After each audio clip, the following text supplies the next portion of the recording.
Hello, my friends, and welcome back to another REHI Podcast episode. Today, I am honored to bring you actually a guest that I could call a colleague. A very rare occasion. Welcome, Georgie. Welcome to me, yes. Welcome to you. A fellow military blogger right here. We're already having some Hey fun. everyone, Georgie here. I'm with Ukraine Matters, visiting REHI at his amazing studio and his amazing crew. I'm not sure if you're introducing your crew to your subscribers.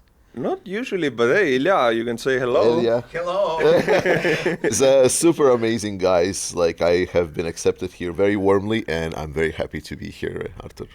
Coffee is only a little bit bitter.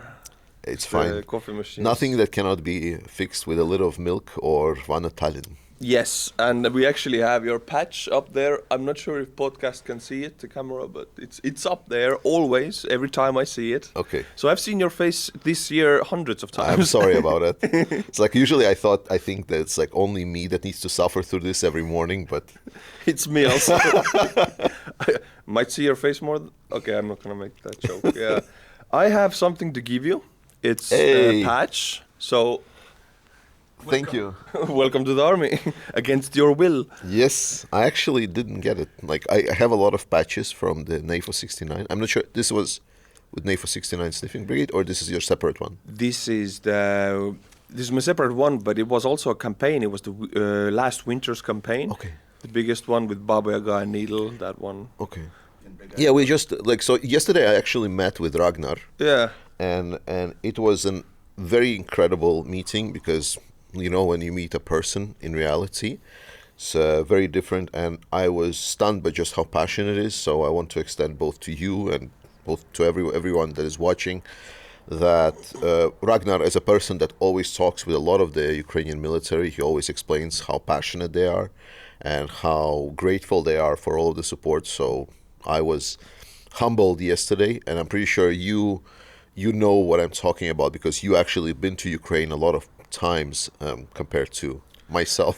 I mean, Ragnar is a beast. Sometimes I think if he's a human being at all, because we go there, right? I have to make my campaign videos and talk to like 3 units who I give the car to, and I get ready for it. I prepare for it. We had a party before. Everybody's tired. Cameras come, I do it, and then I go to rest. I just sit down, I watch how the thing goes. What Ragnar does is talk to every one of the units non-stop, like 20 units for 4 hours, basically, on cameras with the crew surrounding. So I think like he's a robot, or what is he? But he's on a level of doing this that is not humane. Like nobody could do that. Only he can do that. And I had to cut back from 5 videos to 3. It was too much. He's doing that for 2 years already, like 30 convoys, maybe. Yeah. Yeah, it's not 30 convoys. Oh, by the way, congratulations to Jake Bro. They finished another campaign for 1 million and the second Again? million. Jake, what are you doing? That's just insane. How? Whoa. Like that, just insane. So what? Like first one was 1.1 million. Yeah, And the second one was. yeah. I don't remember correctly, but like it's also somewhere in the ballpark. It was definitely over 1 million. Because when Jake came on to the 69th Sniffing Brigade, 69th was on 4 million total in like 30 convoys, or something like that, 25. And now Jake has been 2, so almost half of the entire money gone through the 69th is through Jake. Which is crazy. Because all of these is a different campaign. Yeah, Like, this is like 10K, Jake 2 million. yeah. We need another patch wall and like Just one of the one- maxi patch for Jake Bro, like just big one. Yeah, the one that you just put on the wall. Every morning I come in, I see your face and 10 Jake's face. That would be more accurate than having it like, oh, okay, it's comparable. I'm gonna troll you next time. You come in, I'll fill everything with your patch. Oh, the god is here in Georgia. It's a rare patch, actually. It's like it's from the first campaign, so Yeah. How many have you done? 6, I think, or something. Oh, that's a lot of campaigns. I think so. I think it was 6. I don't remember correctly. To be honest, I don't think about how much we're doing. It's just we're doing until the victory, basically. And I try not to delve too much about like, well, how much did we achieve and so on. We sometimes celebrate, like recently we celebrated that the total quote unquote channel members contributions, the campaigns that we participated, the donations that I did from the channel profits and so on, we crossed about approximately, there is no like direct bills, but 1 million mark recently. 1 million? Yeah, on total contributions, like with donations from the channel, from the shop, from the campaigns that we did. So in total, it sums up. Open that up for me. Where does it come from? Like donations campaign, 69th. Okay. Yeah, 69th. We did the with the Ukraine aid ops recently. It was a combined campaign with me, Combat Veteran Reacts, and Warthog Defense. We got 400,000 closed recently off of that. So, and again, like I'm not separating who did what and so on. This is not for bragging. This is more of a celebration. No, it's really a big thing, actually. Yeah. I mean, it is a thing to take pride of because there's so many people who don't do anything. Hey, for me, it's the whole thing. Like when I started YouTube, I thought I will start it and maybe I will earn like a 15, 20, 30 dollars extra that I can just send to Ukraine, because while my main job is okay and it covers all of my needs, covers the needs of my wife and so on, I was feeling really bad, like that, to the extent that I just couldn't really sleep at night, that I was not doing enough for Ukraine, that I needed to kind of, support, because my family is there, my friends are there. I want Ukrainians to also have something. And I started this YouTube as basically just let's see if I can send in an extra 20, 30 bucks a month for Ukraine. And now we're like, well, there we go, over 1 million. 1 million later. I should not take credit because it's the community that did it, but still. Yeah, I do feel proud, honestly. Like it's not that I shouldn't feel proud. It's your community who allowed it to do, but it's part of the community, right? You're part. So I could say I'm part of my community. Absolutely, and a lot of community is also your community, because whenever we're talking about, like, sometimes, like, I think Professor Gerdes really likes these polls. He would make these, it's a YouTube channel, so he really likes these, doing meta-analysis, so he would like, so which pro-Ukrainian YouTubers are you watching and so on. There's a huge overlap. There are people that are watching one or the others, but there's also a lot of the supporters that are on my channel. There are also supporters on your channel, so it's a complete overlap. So you definitely can take part of the credit. We might have the same audience pretty much, and Jake, bro, I cannot see. If I would watch this, I mean, I do this every day, so I cannot watch military bloggers much. But if I would, I think I would watch you, Jake, bro, Dennis, myself, maybe Operator Starsky even, just all of them every day. Yeah. Wouldn't see a reason. I would definitely watch only Artur REHI. If I have to choose one. It's a promotion, like I'm being a guest here, so a bit of a flattering. Yeah, I mean, Jake is doing also these podcasts or panels, I think, but he puts them on the main channel. Yeah. I have the separate one, so I'm doing it on the separate, but now I'm thinking maybe main channel is better. I don't know, it's like this YouTube micromanaging. Nobody knows how to really do it. I think I just don't have, like, you ask me, like, how do I do it, right? And like, you ask me a bit off camera about how do I do 3 videos and also my main job and so on. The thing is, I don't overthink it. It's like I just do it. Like, a lot of people, when I talk about YouTube, people's like, okay, I need to think about how I grow my channel and a lot of these meta-analysis. It's like, for me, it's like, okay, I have topics, I gathered some information, I'll do video, I post the video, I create thumbnail, people complain that thumbnail is too clickbaity, and then they post it. Yesterday, I figured, okay, it's a big topic, right? I want people to see what I'm talking about in the video because I'm talking about the Russian propaganda. So I put that Russia attacks Latvia with a drone, of course, extremely clickbaity. And I get punished immediately. So bad. So many comments saying, oh my God, it's not an attack, it's a crash in Latvia. So I changed the thumbnail. But it means as a YouTuber, you publish the video, your job doesn't end, your workday doesn't end. You're then analyzing the comments, maybe I have to change the thumbnail. But talking about this, let's move from discussion about us. I'm pretty sure everyone is really interested about my life. I mean, if Brandon is watching this, I'm pretty sure he cannot wait to get back to my toilet, just so he can film it again. Clog it, like Brandon from the Ukraine, the best I can. He's like a toilet blogger, so he goes to different famous YouTuber places and then films how their toilets look. I'm so glad we don't have a toilet in this specific. We have a shared toilet, and he clogged it, I'm sure, but it's not my problem. But yes, he wrote to me that you're here. Brandon. Yeah, thank you. Yeah. He was helped me to get in touch with you. Yeah, he wrote to me in a very his specific way. You must contact him right now. I'm like, yes, sir. Hi, Brandon. Yeah. But let's talk about something substantive, like the crash in Latvia. Like, I'm obviously Latvian, so it's very, very close to home. I mean, literally. And You just came from Latvia, yeah? no, not yet, not not yet, yet, not okay. yet. I will be going after to Latvia. I need to see my mom. I haven't seen her in a while, and sometimes meeting your family is important. And what I was thinking is that with the crash of this drone, we've seen this happen a lot. Like, there was some violations of airspace in Poland. There's been, I think, just recently also violations in Romania again, and now also additional crash in Latvia. Do you think there is a line where it's like, let's say Estonia, let's try to put it in your shoes. Do you think for Estonia, if something starts crashing here or burning, someone gets killed by Russians, do you think there's going to be even response? And I think it kind of sets up the picture for the future. I mean, Estonia, Latvia, Lithuania, all three of us Baltics, we copy our air defense doctrine from the NATO. I mean, NATO is such a big part of our military capability at all, so we do as much as we can to respect those rules and those doctrines that they set as an alliance border.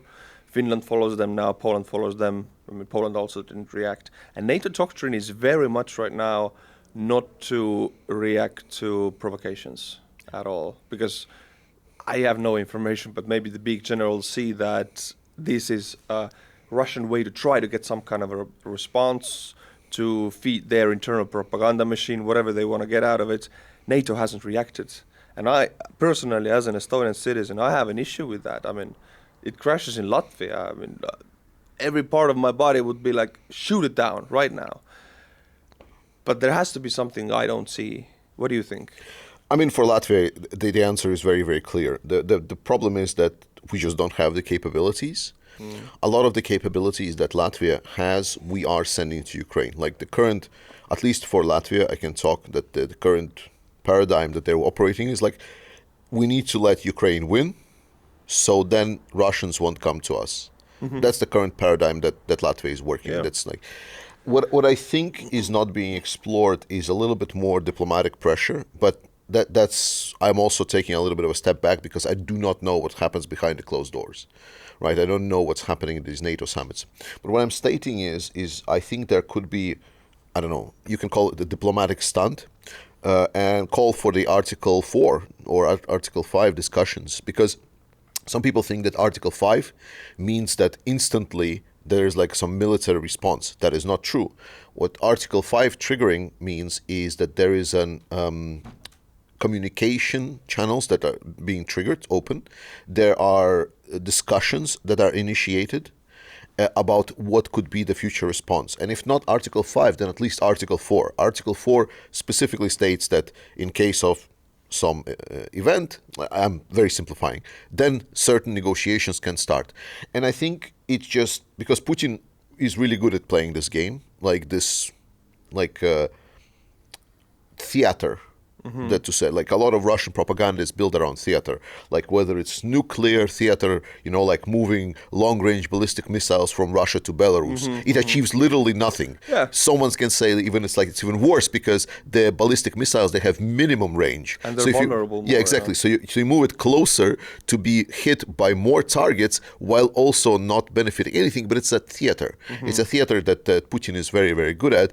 And I feel that while this theater is not something that we want to replicate, I think having a more concrete, tangible response for a lot of people that don't follow this war as intensely, having to to underscore this, there's still a developing event that is happening. Because as much as I love our pro-Ukraine community in a lot of the Western countries, the community itself, for people that care about what's happening in Ukraine, and the biggest war since the Second World War in Europe, is very, very small. I mean, yeah. By that talk, I would assume that there is, in closed doors, there are groups of NATO generals, NATO leaderships who have monitored like Romania, Poland, Latvia, they have monitored it, they have data points there. Okay, this, we're going to do now this, we have this huge plan going on, we're not reacting to these provocations, we have our own, grand plan, but people don't know about it because NATO OPSEC is pretty good. And people see that, and Putin sees also that as a weakness on NATO part. So perhaps they can do their secret plans, but we need to know something, because this war is not only a war behind closed doors, it's a war of public image, basically. And on that side, we are letting Russia bombard our territory. Yeah, exactly. The image right now stands at Russia shoot something at our territory. It exploded. There was a missile in Poland that killed some of the locals, and again, no response, and so on. And that's exactly what I'm stating. Dictators don't think like the rational states think, like we in democracies used to. We think that there is some kind of cost-benefit analysis that goes into understanding what's the war is like, what is the benefit if I do this compared to that, what would be the public opinion change, and so on. That's not how dictators think. They oftentimes they default at some kind of gut feeling that is built on their years of expertise. I'm saying expertise because this is something I also stumble upon in the corporate world a lot. A lot of the high-ranking officials that have a lot of these power in these corporations, when they have access to a lot of money, a lot of times they're acting on their instincts, so to say. And it's the same I see pattern in dictatorships as well that they have been acting. So for Putin to act against NATO and do things against both NATO, Baltic countries, whatever, it stems from his perception of the countries, how he sees that. And we've seen time and time again that Putin responds only to force, to power, to strength. If we, in his image, show weakness by just, accepting that you can just bomb our territory and there's nothing that we're going to be doing, that solidifies additional perception in his mind that's like, oh, they're still weak. Despite the fact that, yes, on paper, cost-benefit analysis, NATO power incredible, Russia is already running out low on their stocks. Yes, all of these things on paper matter. That I'm not saying that Putin is going to invade the Baltic countries like tomorrow, but he maybe is going to get some kind of Minsk III agreement, solidify his forces, get more people in the Russian military, set up production chains with China, Iran, and so on. And then in 5-7 years, we can have a bigger conflict on our borders, if not on our territory.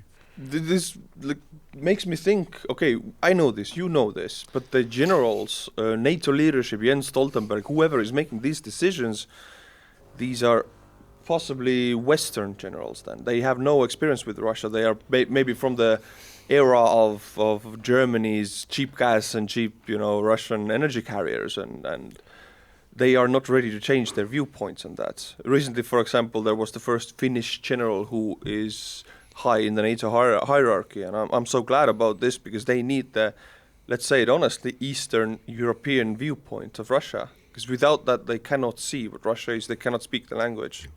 And right now I would say they're losing the image, the war of public image to Russia, a much weaker country than NATO combined. How can you lose to such a country your public image? It's incredible. What I am being a little bit hopeful for is that direct proximity members to Russia do understand the threat. The Nordics, the Baltics, Poland, Romania to an extent.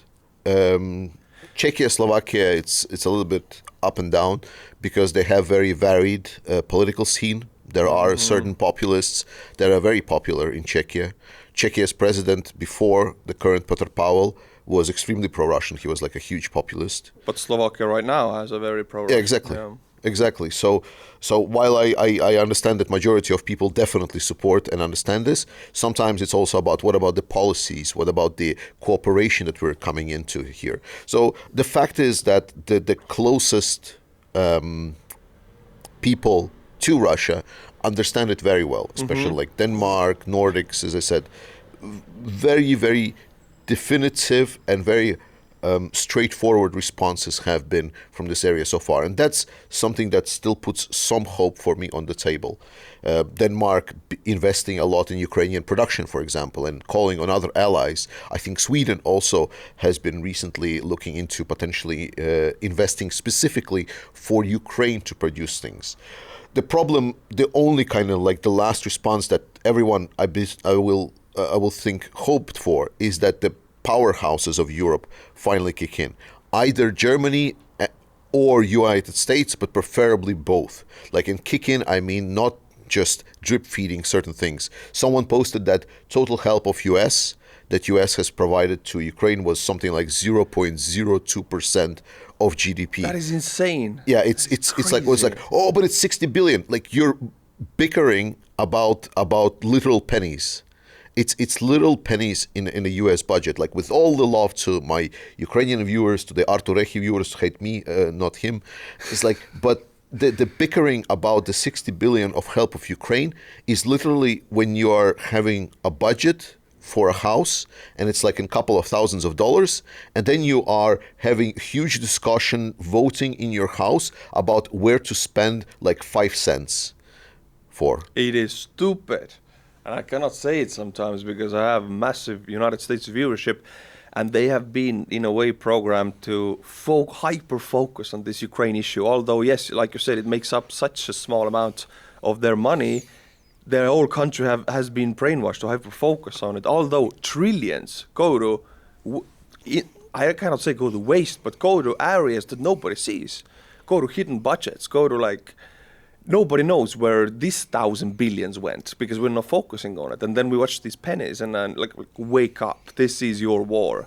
This is not our war. This is this is not their war. I wanted to say this is our war. Like combined, it's as much as Estonia as the United States. It's their interest. Their soldiers, wives, husbands are deployed in Taiwan or Germany. I mean, these are the guys who die first if there's a war. So this is United States war also. But these are the things I cannot sometimes, like, very dangerous to say on my main channel, guys. You got to balance again.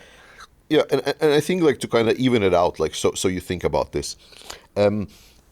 This money that we're stating, it's not some extra money that we're just asking US to suddenly pull out of your pockets for Ukraine. It's a part of and it's important, defense budget. And defense budget advances the defense of United States. So it's the money that goes into the defense budget of US anyway. It's a money that is being spent to increase US presence in Europe, to increase the standing of US, to increase the security of US and its place in the world. So I can see the arguments where like MAGA extremists, the isolationists make, and I understand because it's ideological for them. It's like nothing for anyone else besides US. But in reality, majority, like 90% of that money is just being spent internally in US on US produced factories. So you're sending old 40 plus years stuff to Ukraine, which is okay because otherwise you would need to pay for scrapping that equipment, and you're purchasing the new one. And it's part of the, again, defense budget. So if what is money that's being spent and allocated to Ukraine is advancing Ukrainian defense, Ukraine is literally destroying one of the biggest adversaries of United States in the world that is advancing the security of United States and its allies. So the point that I'm making is that money is not being something extra or something that is being taken away from something. It's money that has been allocated for a specific purpose, just being sent and redistributed in other ways. And also the argument is so dumb that we need to focus internally in the US because US is the number one country in the world. They are a world power and they are in the place because they have these bases in all over the world. They have their control, their culture, their music, their cinema all over the world. That's how it is. We all have American culture. That's how it is. Capitalism won. So America, if they want to, if some kind of minority wants to focus in America and take away all of that I just mentioned, not export the culture, the cinema, the music, it's all money. You got to export money. If you don't export the dollar and the culture anymore, you even lose your good life in America because it feeds from all over the world. So you cannot ever focus on only internally US because the US that you know exists because it's a global power. So the argument is just to shoot yourself in the foot many times over. Yeah, and I made this argument, but it's an argument that lands really, really poorly. Like it's a hard argument to land. Like any country, people in US are mostly focused on their internal things. That's true, and external policies and negotiation with allies oftentimes is being taken for granted, and oftentimes it's stated that like, no, but like we saved you in the Second World War, and again, sorry to all of the US viewers, we saved you in the Second World War, so therefore you just need to be grateful until the end of times for that, and so on. Despite the fact that it actually took billions of investments, both from private enterprises, from corporations, from policymakers, to build that fragile, that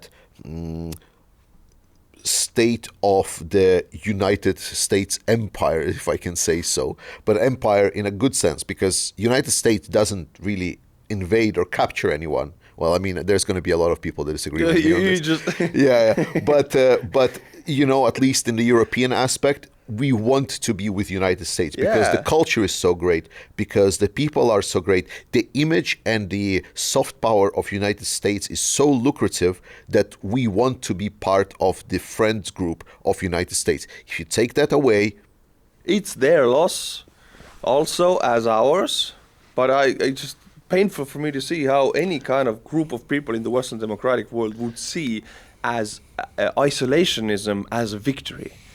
It's everything we have, the globalism, the connectedness is the one that makes this world order the one that benefits us. To cut that is to just give power to Russia, China, BRICS basically. So if there's a people group fighting in the Western powers for that, I see them as purely puppets of Russian propaganda, BRICS propaganda, global South, whatever you want to call it. But they are not representing the current world order, the Western democratic interests. They're not representing that. They're definitely not representing American interests. And every time I speak about this American internal stuff, I get people just saying, not even listening, saying, okay, Artur, stay away from American politics. You don't know nothing. I do, because my freedom is American politics. My independence in Estonia is very much connected to what happens there. So I can't speak about it, and I have an opinion. Yeah, American politics, like the point is, like, it's not because we want to teach United States how to do their politics. It's because we have an investment, we have a horse in this race. Mm-hmm. Because American politics is our politics as well, unfortunately by proxy, just because the United States is so powerful and we are in a situation where we need to follow, I need to follow who is going to be the elected president of the United States, because it's going to matter for us as well. We had a stand-up comedian here and he made the case, very strong case, that, hey, why do we follow Estonian presidential elections? Why do we care? We should put all our money not into our politics but into United States politics, because the guy who wins there makes our policy. That's true. That's actually very, very true. And that's the Russian propaganda point. Oh, they're puppets of the Washington. Yes, we're a small country of Estonia. We have a choice to be a slave of Russia or a puppet of Washington. I would definitely choose 10 times out of 10. It's like a puppet of Washington. Yes, please. Yeah, yes. It's a good place to be. It's a very good place to be. I mean, not if you're like a Russian imperialist, probably. A lot of very sad Russians in Estonia, I'm pretty because sure. Putin wanted to get into NATO at the beginning of 2000s. There was. He was declined. He couldn't be the puppet of Washington. He just wasn't accepted into the friends group. Yeah. And they just wanted to have their own mojo. It's like, we're a strong, independent nation. And then John McCain correctly said it's like it's just a gas pump with a nuclear weapon. Yeah, exactly. It's that's what it is. But let's transition like from US, because otherwise we're gonna catch up on this so much. So there is like every discussion, there is always a question that must be aired. Like that's every time for the last 2.5 years. When is this war gonna end? Not next year, not 25, maybe 26, but I would even guess maybe 27. Honestly, 25 definitely no. It does look that it's going to be a while now, and I think that's very relevant. We hear a lot that people in Ukraine are. It's hard mentally, right? You know, it's like we are here in Europe, and whenever we feel tired, we feel devastated from what we're seeing, like another child hospital being bombed, another like series of Russian war crimes being committed again and again and again. We always can take a step back and kind of associate ourselves, Yeah. relax, maybe go to the I'm movies. not going to follow the news in Ukraine Yeah, because exactly. it depresses me. Yeah, exactly. But when you're in that scenario, you cannot really unfollow the news because the news are literally flying into your house or your neighbor's house, and that's the unfortunate part. And a lot of Ukrainian society feels the pressure, and it's by design. That was the point of the Putin's campaign. Like he threw a lot in 2024, and his army has been really having horrendous losses.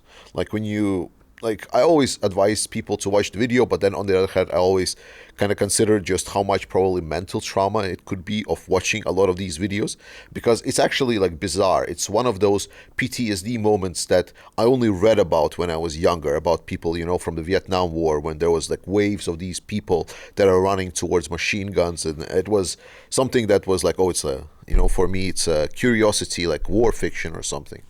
And now it's the reality when you see all of these videos, just like lemmings. They're just dying to these drones, yet they keep coming. They keep coming despite everything, despite the losses. And it's very hard mentally to follow and to stay, human. So it's been devastating for the Russian military this past year, but I think you fully are right that we should not expect that there's going to be a soon end. Like, Russians have learned that they can adapt. Like, we know that they're slowly but surely running out of armor. But I don't know, maybe they will just use some cars that they will just weld some chicken coops on top of them, and that's going to be their armor going forward. Yeah, but like you said, one of the great mistakes also, the trap that Europeans maybe, or the citizens of the good West maybe are falling into is, okay, when is this war going to end? Russians don't think when. It is war. It is existence. It's 1984. War is peace. Love is hate. Whatever it was, right? Their existence is war. The whole country goes to war. Every factory is working in 3 shifts. I mean, they're ready for it. They can go for 10 years until the country collapses. The West is waiting for it to end. If you're waiting for something to end, you're not going to make preparations for 10 years, maybe 15 years, right? We should also change the narratives in our head. We have this war and it won't end until we make every preparation that it goes on for a long time. Make the factories, invest billions, maybe send in Western forces. Hey, I wouldn't be against it, actually. They don't need forces, they need equipment, right? Send in everything. But like, for example, like closing the skies, that should be something done from day one. Like the people that says like, oh, no, it's like, then there's going to be retaliation or something, like complete nonsense. Yeah. Absolute nonsense. Like, we've seen this time and time again. All of these narratives just fall flat on their face. Like, I'll remind you, Ukraine controls part of actual Russia. Like a nuclear country. A nuclear country. So let's not go into this, because a lot of these people is like, oh, something's happening, therefore war, therefore nukes, ... Putin wins. There is like no thought into it. It's just panic. It's just fear. It pisses me off so much because Russia biggest export is fear. Their biggest weapon is fear, and it works because if people say, oh, escalation, that is immediately the sign that this person has accepted the Russian fear into their mind. Russia doesn't react. Ukraine took over a nuclear country's territory for the first time it has ever happened, almost, except for the Falklands Island, right? Yeah. So Ukraine did it, no response at all. Putin even almost didn't mention it for 2 weeks. They don't care. He doesn't care. He doesn't react. But Western people hold that fear. They are like, oh, this fear of Russia, we cannot do anything. They tie their hands behind their back. And they're tying Ukrainian hands. That's the worst part. Yeah. That's the worst part. They're not just tying their own hands behind their back. They're tying Ukrainian hands behind their backs.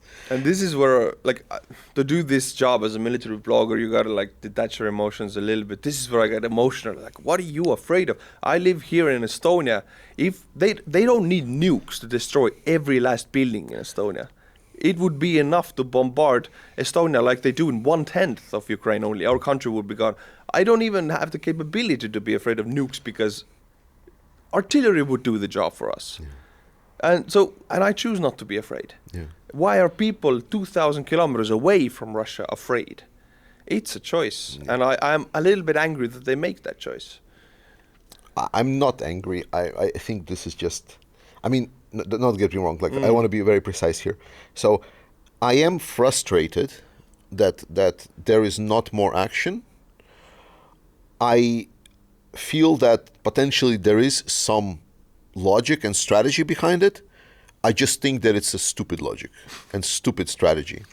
And so far, Ukrainians have proven us time and time again that if we would act more decisively, the response would be zero, potentially would be even better for Ukraine in long term. So whenever people say like, and people in comments love making excuses for is like why this is happening. It's like, oh, you don't understand. It's because, and then reasons. And it's like, there is no excuse of letting children being killed. None. Zero. It's like, maybe you can call me like biased or invested and so on, but I truly believe that if there is kids in Ukraine, a peaceful country that threatened absolutely no one, that now we normalized Ukrainians being killed. It's not normal for me. It's never going to be normal for me. So I'm called out on this BS before, and I will be calling out on the BS policies and BS strategies every time until Ukraine wins. So I'm just going to oppose you for a little bit, but I'm going to ask a question, then I'm going to oppose. Let's see how this goes on. You are the president or the Department of Defense, Chief of Staff, head. You have the power to send whatever you don't even have to send. You have the power to even restrict all the limitations. Would you do it? What would you change? Well, I mean, if I would be, then I think Russia should be turned into ash. But that's me. So you would advocate actually? Oh, me? It's like I would be a hawk for sure. Yeah. But that's not the point. Like the strategy that I'm talking about is, well, I call it on my channel as the Biden-Schultz axis. They came to a strategy of essentially drowning Putin in Ukrainian children's blood. Yeah. So they want to pour so much Ukrainian people and children's blood towards Putin that his economy is either overheats and so on. They want to create this Vietnam effect inside of Russia. They want to create the situation where the pressure on Putin internally is so big that he on his own desire decides to pull out of Ukraine. That's the current position that they're taking, and that strategy is working sometime because there is increasing pressure on Russia. The problem is that all of this extra time, all of this extra movement, all of this extra weight, again, costs a lot of unnecessary lives lost in Ukraine, which I think is absolutely inhumane strategy. And I don't understand why they choose that strategy, because they have two instances from history where they did it exactly the opposite. Germany and Japan. One they nuked, one they occupied. Both of these countries are world economies right now. And now they choose a strategy that they have never used before, although they have two positive instances in the past. Hey, cut Russia into pieces, occupy it. Change their imperial ways, otherwise there will be another war in 10 years, 15 years, 20. Yeah, you got to pay the price now so you don't have to pay it tenfold in the future. But are they afraid? Or, yeah, it's scary to go head to head with a nuclear power, but you then choose, okay, I don't want to do that, but let the Ukrainian kids die so they can lose slowly. So it's safer for us. And the Ukrainian kids pay the price. I don't like it at all. Yeah, it's a hard to like, but that's the way that currently the axis of, as I said, Germany, U.S. axis with the current administration.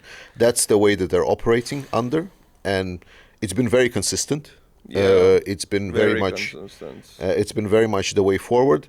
The good news is, like, if we take solace in something, is that they were at least not going to let Ukraine lose, whatever that means. Yeah, sometimes I feel like they are very efficiently controlling the pace of this war, controlling the pace of Russian bleed out, basically. Yeah. I mean, just now, there is now a big discussion about Biden administration being stuck with $6 billion in presidential drawdown authority that's going to expire by September 30th. It's so dumb. It's so dumb. It's ludicrous, because up to this point, there was a big delay because of the MAGA Republicans, Trump specifically, blocked the aid to Ukraine.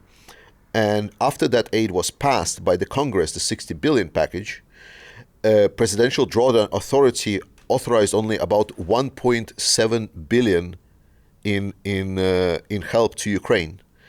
So get to an end of potentially expiring of 6 billion just again underscores the scale of how controlled this all is.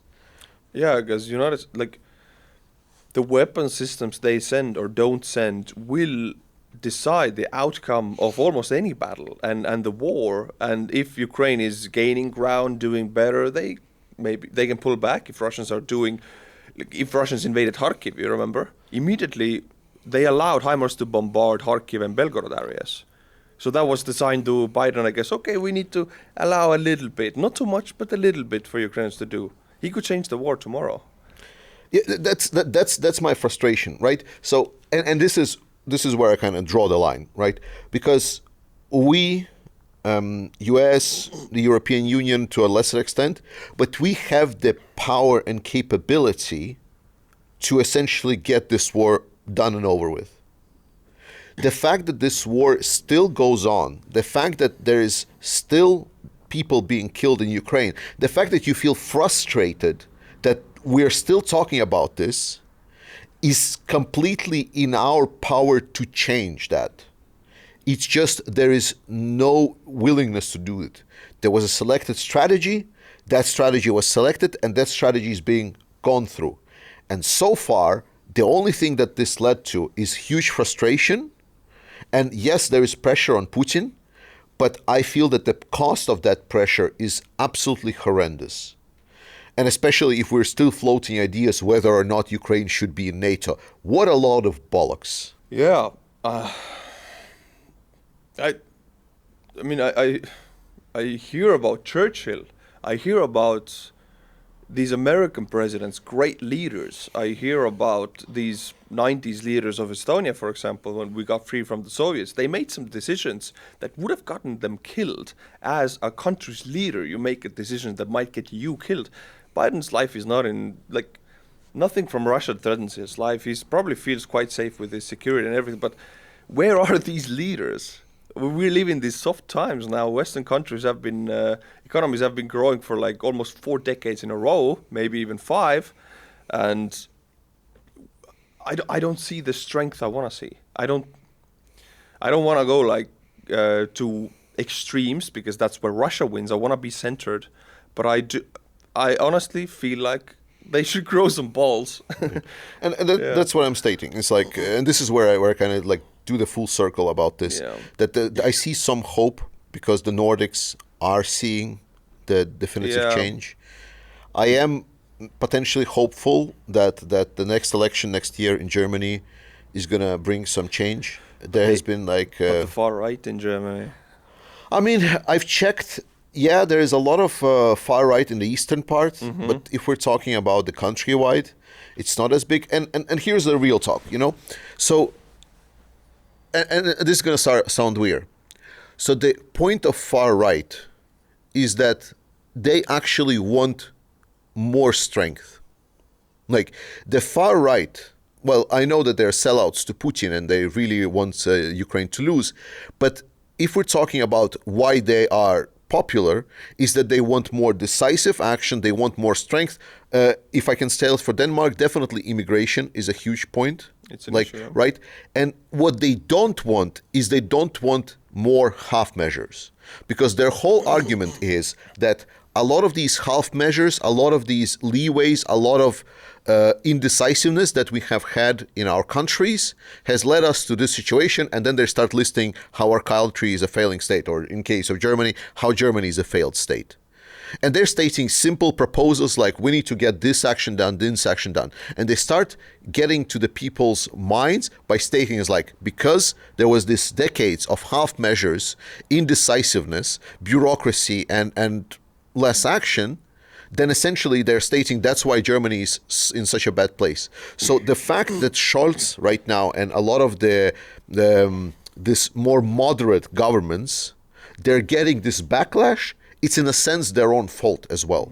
And not that I'm advocating for the far right, quite the opposite. I'm advocating for the strong center. Like this is what happened in Denmark when we had huge two pulls, both with the far right stating that we need to ban the immigration fully, we need to deport all of the Muslims from Denmark, we need to make sure and define what a Danish person is in our constitution. And then there is the left ones that are stating, no, we need to go back to our open border policies. We need to make sure that everyone that ever wants to come to Denmark must come here and so on. And that's their position. What happened is we got consolidation in center. We got a little bit harder policies from the Social Democrats, where they accepted that some restrictions on migration needs to be imposed. And Denmark is now the most immigration restrictive country, I think, in Europe.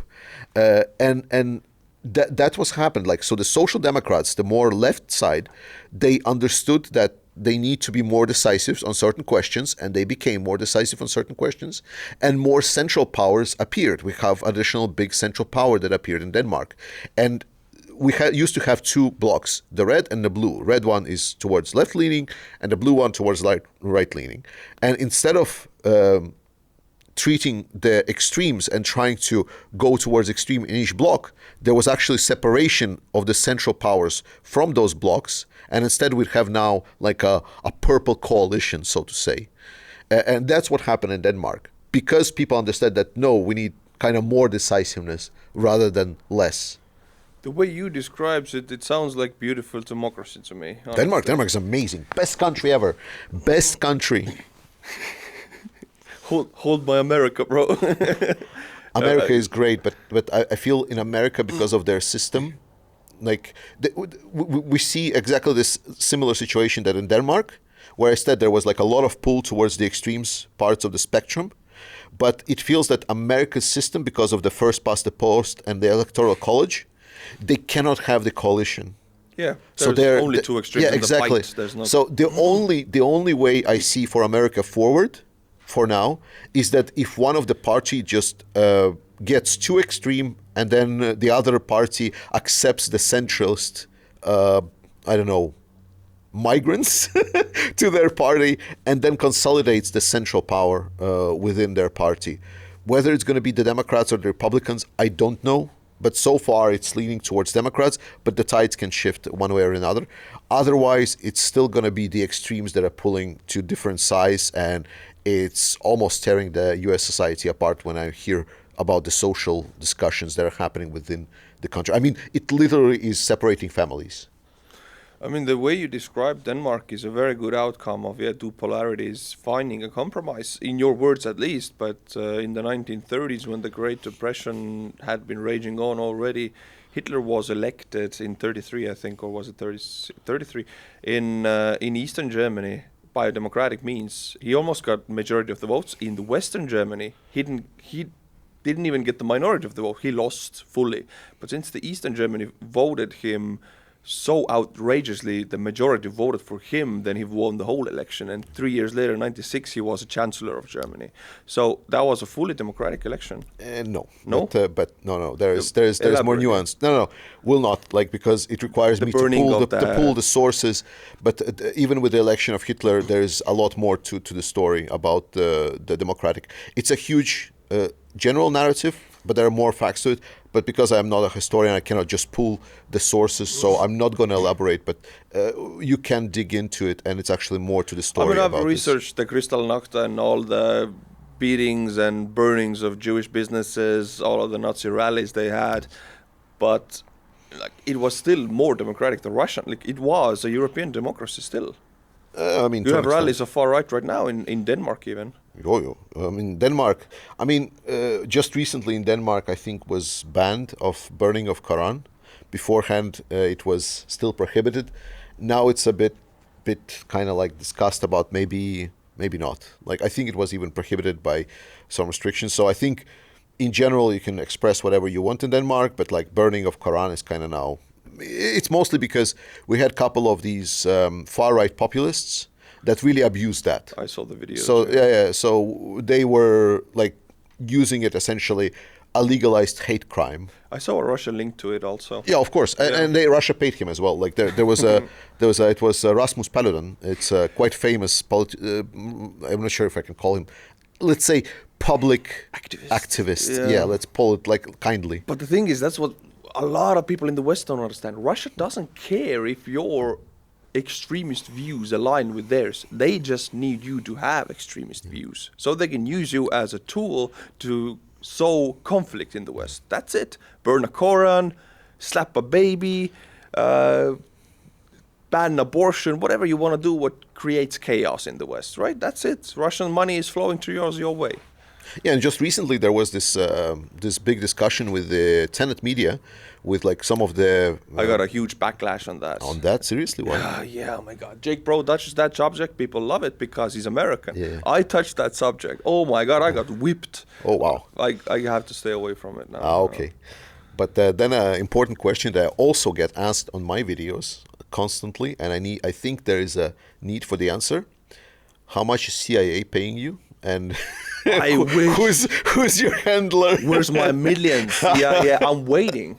I would get a nice, even bigger studio. I would get a nice car. Yeah. If you know somebody from CIA who wants to give me thousands of dollars. Guys from CIA, if you're watching, not saying anything, but it's like. Nobody's, the beauty and the pain of it is that we gotta make our own ways. You gotta make money. I gotta make money. It's a business venture. It's like you help Ukraine, but you gotta do it so cleverly that you can actually live out of it. Okay, you have a job. I don't. Yeah. This is my job. If that fails, I'm screwed. I have a mortgage, right? So I have to help Ukraine, and I'm not getting 400,000 a month from Russia like the guys are getting. I actually have to sell T-shirts, right? Yeah. I mean, I'm not complaining, but I'm saying to the people that just because the Russian guy is getting paid 400K a month and is a millionaire doesn't mean that's not where we are at all. I mean, I'm a capitalist. Like I love business. People always argue like, oh my God, there's like people that are covering news and are making money because I was like, that's fine. People are dedicating their time and their effort. Mm-hmm. No one stated, there is no contract with YouTube that states that's like, if you're a YouTuber, you must send money to Ukraine. There is no contract clause in that and so on. That's period. The fact that, for example, I am sending money is absolutely irrelevant. That's my own decision. What my YouTube and my shop technically is still for-profit business. It's just that I'm deciding what I'm doing with that money, which is different. So when we're talking about getting the payments from YouTube, and as I said, for you it's a job, it's your living, it's a lot of investment. So when we're talking about these far-right guys getting paid from Russia, this is my argument about, again, doing the full circle of today, is that we're not playing this information game good enough. A lot of our governments should sponsor us. Yeah. The point is that I want to make is like that CIA should sponsor the information and good information and so on, but they don't. And that's the whole problem, that we are not having good enough information, or I don't know if you really want to use the word, because I know some people are like the counter-propaganda. It's like we don't put enough effort. And a lot of... I mean, we do, the governments don't. No, I mean, like when I'm talking, I'm obviously talking about the governments, because governments has access to a lot more money. For them, like 100,000, even for Latvian government, 100,000 is maybe a reasonable amount, but to be honest, not really. No. And reaching out for some kind of information campaign to make sure that Ukrainians' voices are heard, to make sure that it's not being done. Very, very poorly. We're seeing some financing of movies, or like, scandal with the Canadian government funding the Russian propaganda film. Let's not go too deep into it. But the point is, that's like a lot of information campaign, a lot of that, what makes us strong, a lot of perspectives is getting out there, said like, no, we have private businesses and then they will do it for us. And I feel that's a mistake. I feel with such an intense propaganda that Russia is putting, because even these guys, they were getting like millions of dollars. Imagine what bigger players get. I saw the views. Their views are worse than you and me. And they're getting 400K a month. Yeah. 400,000 a month. What? That's 100K a week. I cannot fit it inside my head. Yeah. Like, my values align 100% with the values of the Estonian government. Yeah. I'm exporting Estonia as a word and as a country and as a security, military, like whatever. I'm exporting it to the world. Yeah. Nope. People Google Estonia, they see my videos, they come here. Hey, I still have to pay my own bills. Yeah, Nobody pays me. it's like Artur had an Estonian president come here to the studio. Well, Estonian president didn't pay his bills, unfortunately. And we did record the sound also. Yeah, it's a story for another time. You can For ask another Artur time. about it. He's going to explain. It's a good story. It's not like you can turn this. If you're a Russian propagandist, you will turn this video right now. Oh, two Western guys are whining that they're not getting paid, but like it's not that. No, it's not about that. Just highlighting the fact that in extra doing this work for Ukraine and for Estonia, we have to treat it as a business, and running a business is hard. Yeah. You have to run it profitably. Yeah. Not an easy thing to do. But I think capitalism is also the strength of Ukraine in this war and so on. Like one of the big arguments that I make on my channel always is that I feel that what will defeat Russia is the capitalism. My biggest point was that, for Euro specifically, is that we have a lot of money. It just was never allocated towards military production. Mm-hmm. It was never allocated to strengthen our defenses. A lot of times we just lived off US, and that's true. That's true. It has been, no?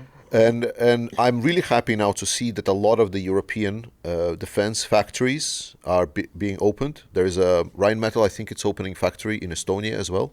Estonia? I think so, yeah. Where have I been? What the hell? Maybe not Estonia, like don't quote me on this, but somewhere up here. And they are looking to invest more and more in production of artillery shells, a lot of weapons, a lot of equipment, and so on. And basically, we've seen a huge revitalization of defense industry in Europe. And because it is capitalism, it's a for-profit. So, and in European Union, we have a lot of money. We just didn't have a lot of weapons to send to Ukraine. And that was always true. Now, the more production we have in Europe, the more our actual own money will be spent towards the defense productions, the more weapons, actual weapons, Ukraine will get. And that will be very beneficial for Ukraine in coming years. Yes, I mean, capitalism is a self-regulating market pretty much, and it always regulates so people who do get the benefits for it, and people have interest of making money. I mean, Rheinmetall is opening a lot of factories in Ukraine, actually, I saw. Yes. And not only, it's also Saab, it's Boeing or Lockheed Martin, one of those big ones is opening. Like this year, Ukraine has like 8 factories moving in, not open, Yes. but starting the building, 8 big ones, and next year and after that, even more. So Ukraine will be like weapons production hub of the west of Europe in the next 10 years. I'm very glad to see that, and it's pure capitalism. It's pure for profit with a little bit security. Yeah. And for people, I know this question is going to come up, like what will stop Russia from just bombing those factories? Is that what Zelensky just stated recently, that a lot of these factories are underground? Yeah. And secondly, Ukraine has mountain regions, and in mountain regions you can literally build into the mountains. Plus, they, like, as much as I've been there, I've seen those drone factories. They're very dispersed. They don't have these huge halls making stuff. They have No, but we're talking different things. One thing is drone factories. The other thing is like big Rheinmetall investing a huge shell production facility. Mountains, like you said, then, yeah. Yeah, exactly. I mean, I went to the Carpathians also in the west. It was beautiful. And it was like so away. You feel like you're in the middle of the woods in the mountains. There were like your phone starts to go, you hear, okay, it's a missile attack. Nothing went there. It's pretty far away. It's very easy to hide there in the mountains. I mean, there are places in Ukraine where you can build huge weapons productions and they cannot be hit. Yeah. And I think like what you said is something that's still missed by a lot of people. Ukraine is huge. Oh yeah. Ukraine is immensely huge country. When people talk about the scale, and I complained about this some video ago, that people say like, oh, if Iran would invade Israel, then it would be a war that would dim whatever is happening in Ukraine in a scale. And I'm like, you don't understand what you're talking about, because the front line of Ukraine, over 2,000 kilometers, it's literally continent spending. Like if you put it in a line, it goes like from Spain to all the way to the Baltics almost, this line of contact between Russia and Ukraine. Like the conflict in Ukraine is massive, huge even. The fact that it's being able to be contained to some kind of a relatively slow-moving actions, that we can see news on this massive front line in this extremely massive country, and then start like big discussions about someone advancing. Oh, there was like 200 meters. Yeah, it's so that was taken by Russians. It's like, oh my god. In a year they took like 27 kilometers in depth. It's like, and then you see headlines in YouTube like, Russian onslaught cannot be stopped. Yeah. 1 meter. And it's my thumbnails, no? Oh yeah? No. It's history legends, basically. Yes. Yeah, history legends. Oh, I went against this dude. We did a podcast at the same time. I did. You did a podcast last with them? one with you, like a year and a half ago. Then I did one with him. Oh, okay. He was like really quiet about his pro-Russian views at the time, but now he's like pretty open with them. He's like, you know, I'm not sure if it's paid by Russia, but he's very like he's in Canada, but it's the way he speaks is inviting basically pro-Russian people to watch more of that, and I have an issue with that. If I get shit for my thumbnails, you know, and I see his thumbnails, but it's pro-Russian people which are used to Russian populism, Russian way of simplifying the issue and just pushing this one statement out there, then this works with them, but it doesn't work with my audience because they're more like democratic and not as, you know, far right or far left. So I just have a personal beef of getting punished when I'm using the same tactic as him. Yeah. And it's like, fuck, I cannot.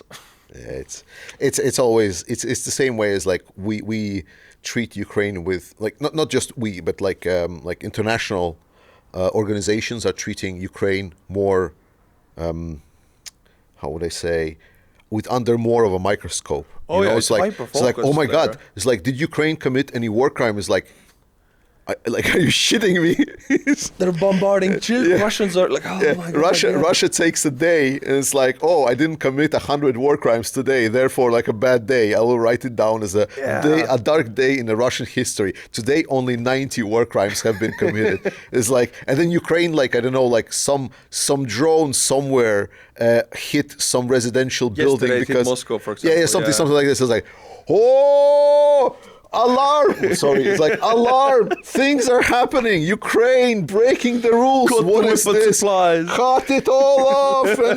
What are you talking about? I can't. Yeah, same. I want to wake up. Where is your focus? Are you paid by the Russians? I mean, now it's like, that was a question that's going to be, you know, like, because beforehand I knew that it was happening, but it was hard to convince people that it was happening. Now, like, the cards are on the table, like some relatively, I mean, like, we're talking small, but relatively small guys in media were getting like hundreds of thousands, and now we're like stating, it's like, well, who else is getting paid?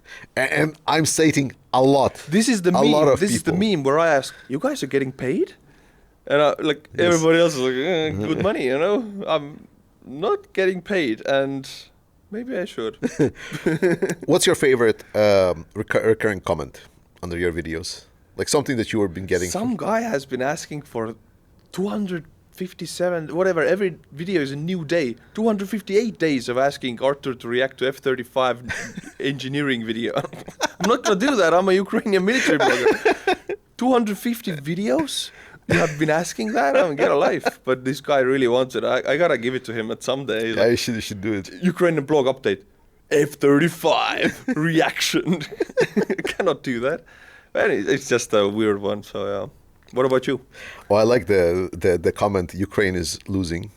Oh, yeah. Or Ukraine is about to lose. Like, and that's been like for like 2.5 years. It always cracks me up. It's like, oh, so much losing. It's like Ukraine is totally lost. It's like it's about to happen. It's like every time, every day and everything and so on. No, obviously not. This is so important actually to treat this kind of stuff with humor and lightness, because I see also pro-Western, pro-Ukraine military bloggers. I know some guys who are taking it very, very, very seriously. It's very difficult to talk to them because it's like you cannot do your job if you're so like, oh, you know, you gotta laugh sometimes. I've talked a lot with my audience about this, and my argument is always the same. The war is horrible. I truly believe that absolute majority of my audience is mature enough to understand the effects and severity and the gravitas of this war, and the pain and suffering that is there. But we need to help Ukraine, and that's what we should do. And that's being done. So while we are doing that, when we talk about stuff, we need to keep our head in the game. And just by our psychology, if we are getting into negative feedback loop, at some point this negativity turns in passivity and apathy. People just want to disconnect, they don't want to do anything, and so on. So if you go down this path of complete grimness, like that, you every time you start talking about something, now it's like more children got killed today, like more Ukrainians got killed, everyone's got bombed, everything is bad. The commanders on a lot of Ukrainian front lines have issues. They're like, some of them are incompetent, some of them they just got killed, they just killed their guys. Like a couple of guys got encircled and then taken captures. There was torture of Ukraine. Like all of these things happen constantly, and if you will start going down that path, you will end up destroying yourself, and it will be net negative for Ukraine. So instead, maybe I can get really bad reactions from some people that have the dark times. They look at me, they look at the guy smiling, and it's like, why are you smiling? Like, are you an idiot or something? And I understand that, but I also want to make sure that the audience and people that follow, they understand that there is still hope, that whatever is happening and we can influence, and whatever our actions are, we're actually contributing it. So while our actions are net benefiting Ukraine, I don't see any problem for us to have a little bit more positive attitude, sometimes laugh despite the subject, and keep our head in the game long run. It's a great final word, actually. Yeah, I do agree. I follow the same logic, and some people do react to it because maybe they're in very dark times and they cannot laugh, or they are depressed. And I mean, believe me, I've been in this for 2.5 years non-stop. If you don't laugh, you will mentally destroy yourself. And I'm sure you follow the same path. But Georgie, I want to thank you so much for coming and finding the time and being here in Estonia, actually. It's an amazing country. Thank you for coming to the podcast. And I do hope to, if I'm in your area at by coincidence, I'm in the neighborhood. Yeah. Just don't put expectations like this, like your studio over here, because I have a small room in my house where I record stuff, and my wife uses it as a storage part. You gotta wait until the Danish government brings the millions to you. Yes, for sure. Exporting freedom. But thank you for the episode. And thank you for everything you do Arthur. For Estonia. For Estonia. Hey, anything. How do you say Slava Estonia? we don't even have that stuff. I don't even have a good slogan, but Slava Ukraini, guys. Trust in Ukrainian armed forces. And I love every single one of you. Bye.